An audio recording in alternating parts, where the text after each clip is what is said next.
The Razer Naga Chroma is a gaming mouse aimed at MMO and MOBA players, with a 12-button thumb grid on the left side of the mouse and a very comfortable ergonomic shape. This in-depth review will cover what I like and what I dislike about the mouse. Shout out to my friend Oliver who's let me borrow this to review. Let's get into the video.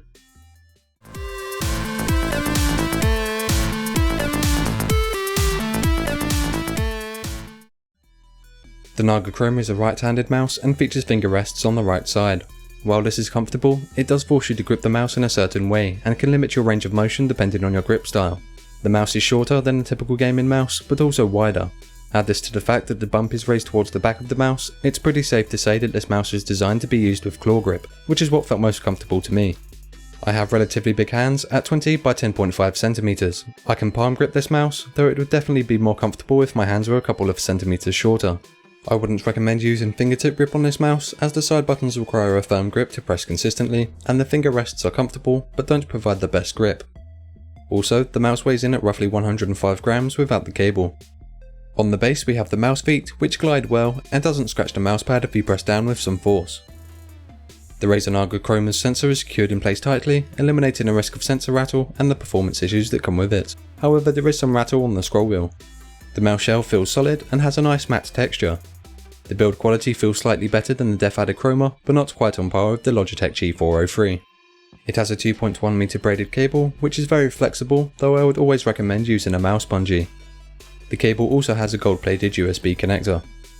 By the way, if you're enjoying this review so far, please consider liking this video and subscribing to the channel. I need your support to get this channel off the ground, and that would be really helpful, but only subscribe if you like what you see.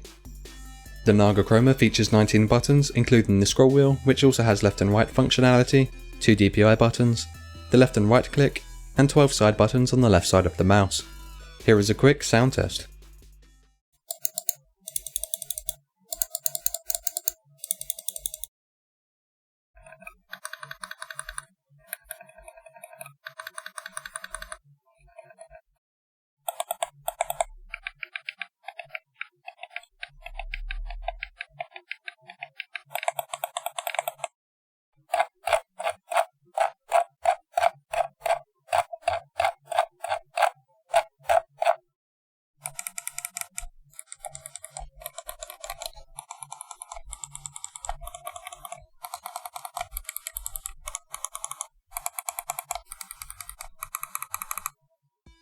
The left and right clicks are responsive, with crisp feedback. They aren't too light or too difficult to press in.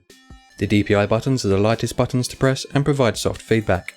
The scroll wheel requires the most force to press in, but moving it left and right is a little easier, providing soft feedback.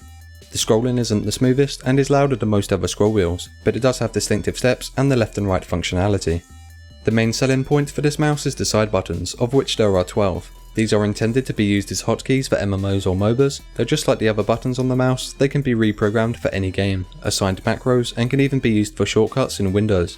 These buttons do take some getting used to, and I don't usually play with mice with these sort of side buttons, so I did find that I accidentally pressed them from time to time. After a while though, this wasn't an issue. The buttons have very little travel distance and provide soft but tactile feedback.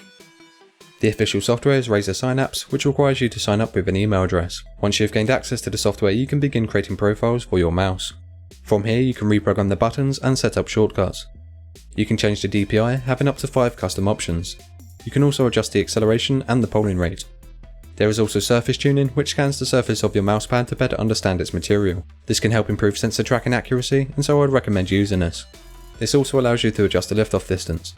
You can also record macros and assign them to the buttons on the mouse. The lighting tab allows you to customize the chroma backlighting on the mouse. You can customize the lighting on the scroll wheel, the Razer logo, and the thumb grid separately. Here is a preview of some of the different options. The software also allows you to track how often you move the mouse and what buttons you use the most. Overall, the software functions as intended, and I haven't experienced any problems. The Razer Naga Chroma uses the PLN2034 PTE Laser Sensor. This sensor is quite responsive, though it does feel like it has more latency than the high-end optical sensors. The specs claim a max tracking speed of over 5.3 meters per second or 210 inches. Unfortunately, the sensor appears to have some hardware acceleration. No matter what I tweaked in the settings, I couldn't get rid of this. Turning off surface calibration, adjusting the lift-off distance, and changing the polling rate didn't fix the acceleration. It has polling rate options of 125, 500 and 1000 Hz, and 50 Gs of acceleration. The mouse doesn't spin out on me, and it has DPI options of 100 to 16,000 in increments of 100. The lift-off distance is extremely low, not even tracking on one DVD. Adjusting the lift-off distance to the highest point in the software still couldn't make the sensor track on one DVD. All of my testing was done at 400 DPI. All in all, this sensor is okay, though it wouldn't be my first choice if I had to rely on accuracy. There is more latency than I would like, and there are some acceleration issues, but I can still aim with it. I'm just nowhere near as consistent when compared to high-end optical sensors, especially due to the awkward shape of the mouse. Considering this mouse is targeted at MMO and MOBA players, the fact that this sensor isn't the best shouldn't be a big deal. It's really about the shape and the additional features.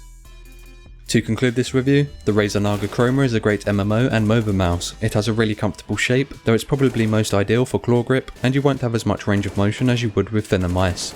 That said, the sensor performance is okay, the buttons feel good, and I love the design. Additionally, the lighting, as well as the button functionality are customizable. The thumb grid might get in the way at first, as it does take some getting used to, but if those additional side buttons are essential, then the Razer Naga Chroma could be the mouse for you.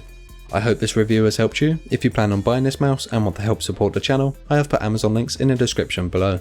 Don't forget to like and subscribe, and share this video with those who may be interested. Once again, thank you to Oliver for lending me this for a review. This has been JoshTechBytes. Thank you for watching.